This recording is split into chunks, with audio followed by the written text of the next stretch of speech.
Ça me donne 116 barres. Bonjour, Mbote, as-tu des soucis pour calculer le nombre d'armatures d'une dalle, la quantité de caillasse, ciment et sable d'une dalle?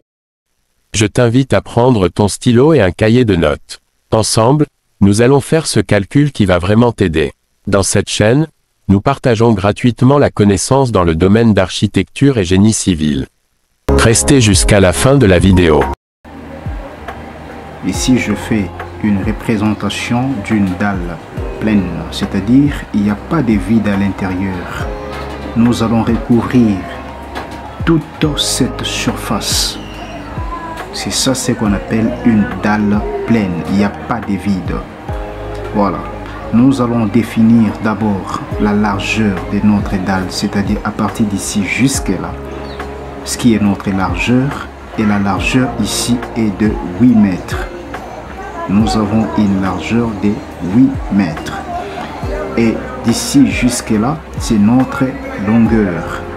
La portée la plus grande de notre dalle est de combien? Est de 10 mètres. Et l'espacement entre armature, entre barres de fer, espacement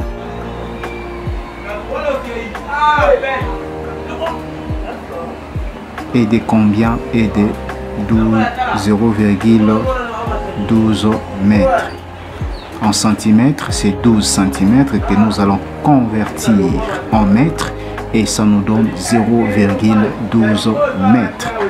Voilà, ce sont des éléments clés qui vont nous aider à bien vouloir déterminer, n'est-ce pas, le nombre de barres de fer pour notre dalle pleine qu'on a déjà défini les différentes dimensions.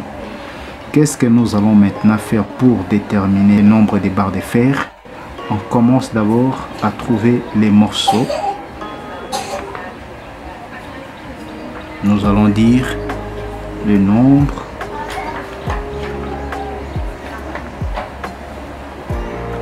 des morceaux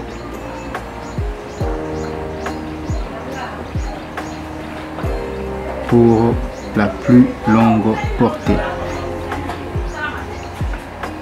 égale combien?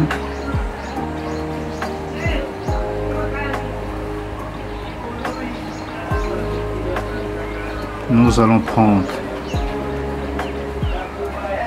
la longueur de notre dalle divisé par l'espacement. Ça nous donne quoi? On connaît déjà notre longueur. La longueur est de 10 mètres, n'est-ce pas? Nous allons faire 10 divisé par l'espacement. L'espacement c'est 0,12. Ici on peut simplifier et ici on divise. 10 divisé par 0,12, ça nous donne combien? Ça nous donne 83 morceaux.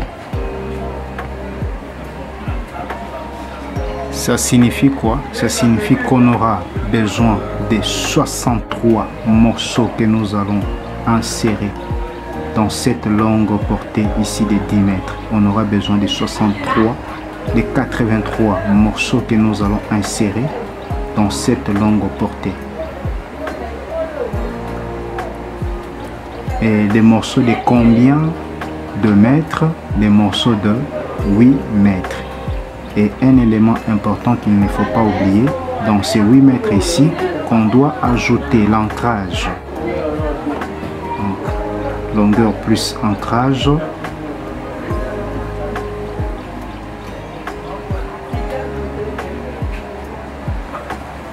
De part et d'autre, ancrage ou soit crochet. De part et d'autre, nous allons faire des crochets de 5 cm. Donc ici 5 cm, ici 5 cm, ce qui nous fait combien? 10 cm que nous allons convertir en mètres, ça nous donne 0,1. Donc nous allons faire 8 mètres plus 0,1, ça nous donne 8,1 mètres. Ça c'est la longueur d'un morceau de barre de fer. C'est 8,1. Voilà. On aura besoin de 83 morceaux de 8,1 mètres. que nous allons insérer dans cette longue portée. N'est-ce pas? Voilà. Nous allons maintenant chercher à déterminer la longueur développée de la plus longue portée. L égale combien? Égale la largeur multipliée par le nombre des morceaux pour la plus longue portée. Donc, pour trouver cette longueur développée, nous allons prendre notre largeur qui est de combien? De 8,1, c'est-à-dire la largeur plus l'ancrage, soit la largeur de notre barre de fer que nous allons insérer ici, multiplié par le nombre de morceaux que nous avons trouvé qui est 83. C'est-à-dire quoi? Nous sommes en train de chercher à trouver la longueur développée. C'est comme si on alignait toutes ces barres de fer, tous ces morceaux de barres de fer de 8,1 pour trouver sa longueur développée. Donc nous allons prendre 8,1 plus 8,1, combien de fois? 83 fois. Et ça va nous donner une longueur que nous allons appeler la longueur développée. Ou soit nous allons trouver la distance, ou soit la longueur cumulée. Nous allons cumuler toutes ces distances ici, ou soit toutes ces longueurs de ces morceaux pour trouver une seule longueur qu'on appelle la longueur développée.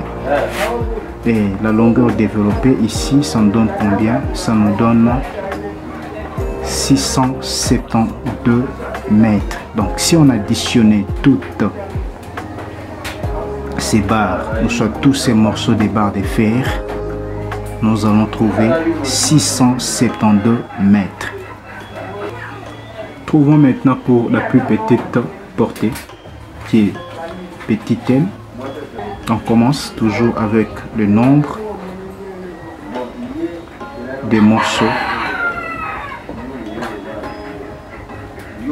pour la plus petite portée, petit L.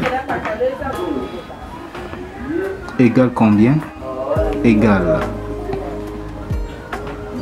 la largeur divisé par l'espacement. Ceci nous donne quoi? On connaît déjà notre largeur. La largeur, nous avons dit, est de combien? Est de 8 mètres. C'est déjà connu. Donc nous allons prendre 8 mètres divisé par l'espacement qui est de 0,12. Et ceci nous donne combien? Ceci va nous donner 66,6 morceaux. Donc on aura besoin de 66,6 morceaux pour insérer de ces côtés ici, de la plus petite portée. Donc pour la plus petite portée, nous allons insérer 66,6 ou 67 morceaux. N'est-ce pas? Et la longueur de tous ces morceaux-là doit être combien? Doit être longueur plus ancrage. Ça va nous faire 10,1 mètres. Parce qu'avec les crochets que nous allons faire ici, ça va s'ajouter dans ces 10 mètres combien? 10 cm. Lorsque nous allons convertir les 10 cm en mètres, ça nous donne 0,1. Et 10 plus 0,1, ça nous donne 10,1 mètres. Ce qui est la longueur d'un morceau de barre de fer que nous allons insérer dans cette petite portée. Qu'on aura besoin de combien? De 67 morceaux. Ou soit 66,6. Puisque ça n'existait pas 66,6, nous allons mettre 67. Bon, ceci ne va pas déranger les calculs.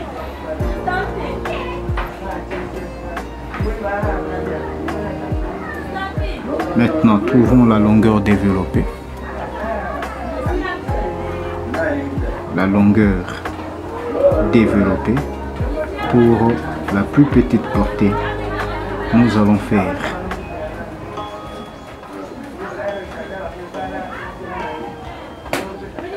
10,1 qui est la longueur d'un morceau de barre de fer que nous allons insérer ici, qui est 10,1 que nous allons multiplier par combien? 66,6 morceaux qu'on aura besoin. Donc on aura 66,6 morceaux et ça nous donne combien? C'est-à-dire toujours avec la même explication, c'est comme si on voulait déterminer la longueur cumulée de tous ces morceaux qu'on a longé, tous ces morceaux dans une seule direction. On fait 10,1 plus 10,1, ça me donne 20 mètres 20. Et si on ajoutait encore avec ça, combien de fois? 66,6 fois.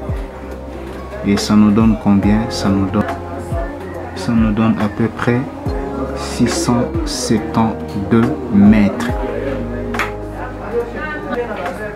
On cherche maintenant à trouver la longueur développée totale.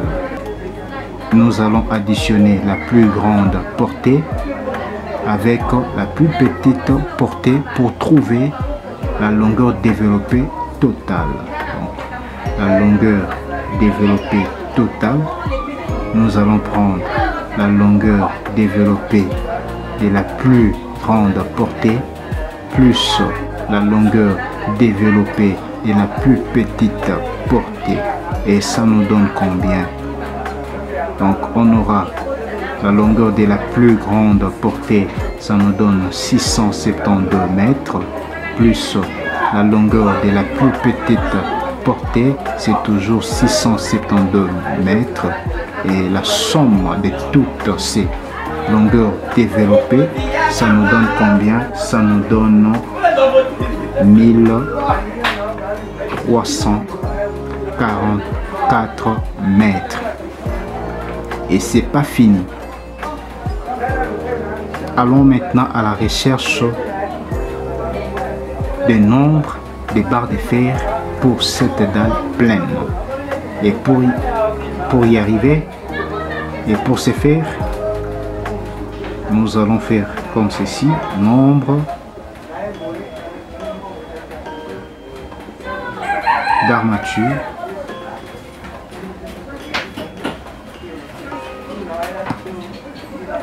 de notre dalle égale combien?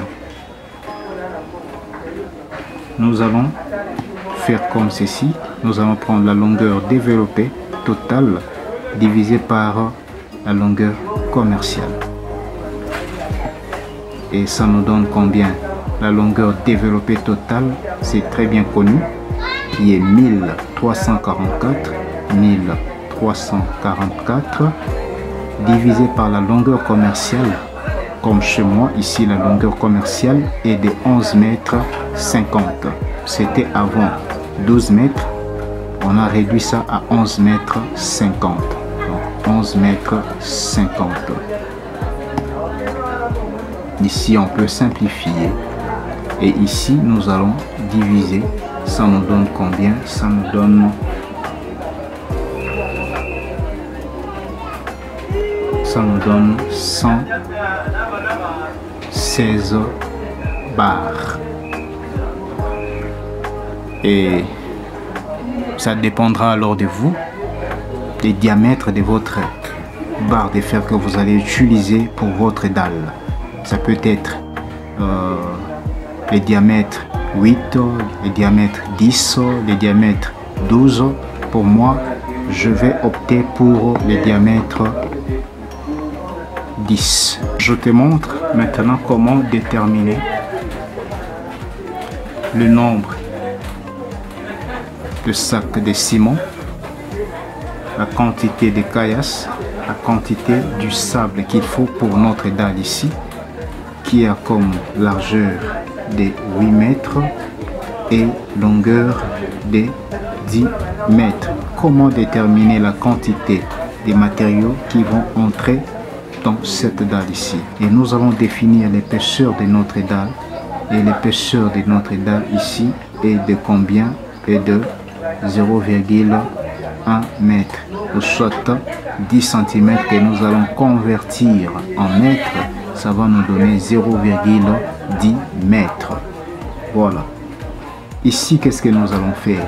On doit d'abord commencer à trouver, ou soit à déterminer, n'est-ce pas, les volumes de notre dalle.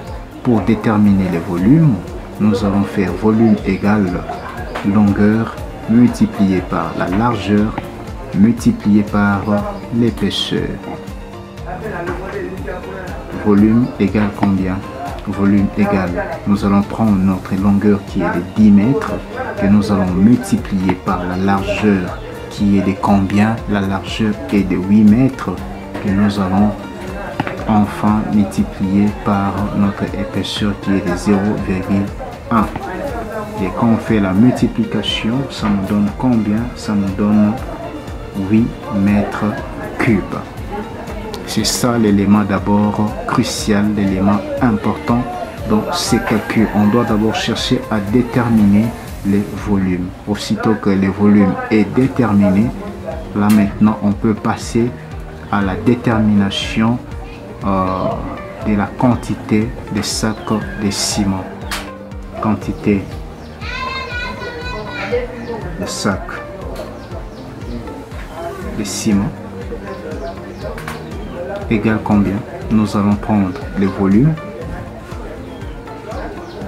qui est 8 mètres cubes multiplié par les dosages. Ici nous allons utiliser les dosages de combien? De 350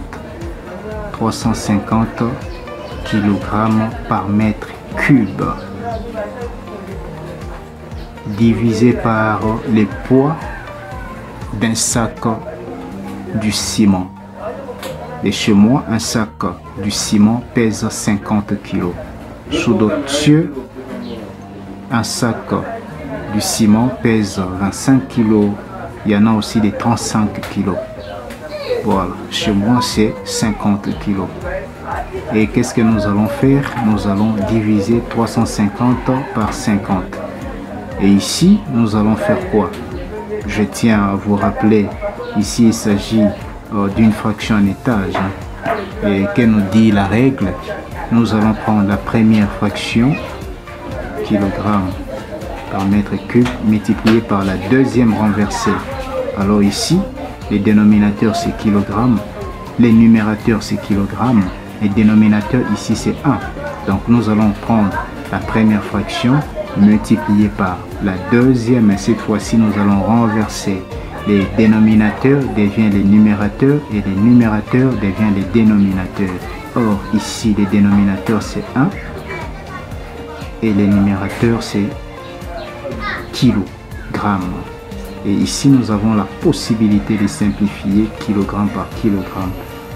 Et ici nous allons rester avec mètre cube. N'oubliez pas, ici déjà nous avons 8 mètres cubes. Donc quand on fait la multiplication, nous allons multiplier mètre cube avec le 1. Donc on aura 1 mètre cube. Ici on peut simplifier également. Voilà. Tout nombre multiplié par 1, ça nous donne toujours ces nombres. Ici nous allons rester avec 1. 1 multiplié par 8, ça nous donne combien? 8. Donc ça va nous donner 8 multiplié par 350 divisé par 50, ça nous donne 7. 8 multiplié par 7, ça nous donne combien? Ça nous donne 56. 56 quoi? 56 sacs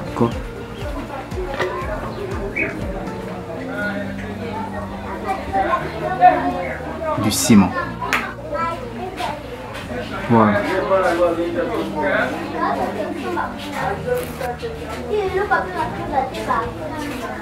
Déterminons maintenant la quantité quantité des caillasses.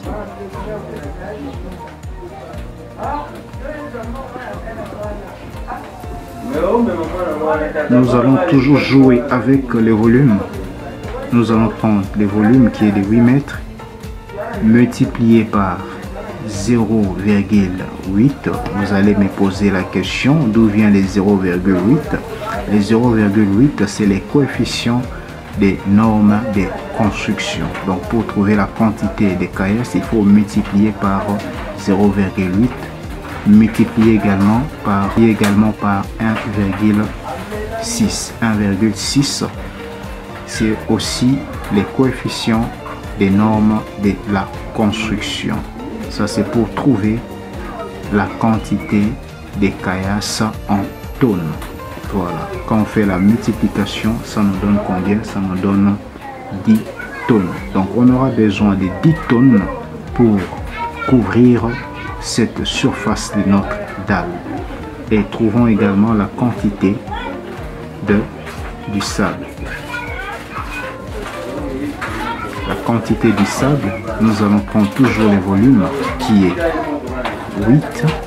8 mètres cubes multiplié par 0,4.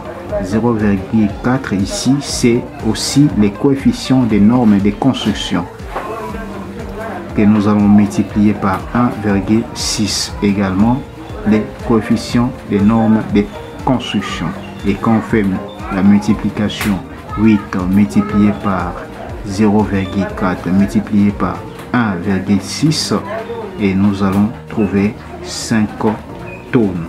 Voilà, nous avons déterminé la quantité des matériaux qu'il faut pour couvrir notre surface de 10 mètres comme longueur, 8 mètres comme largeur et 0,1 mètre qui est l'épaisseur.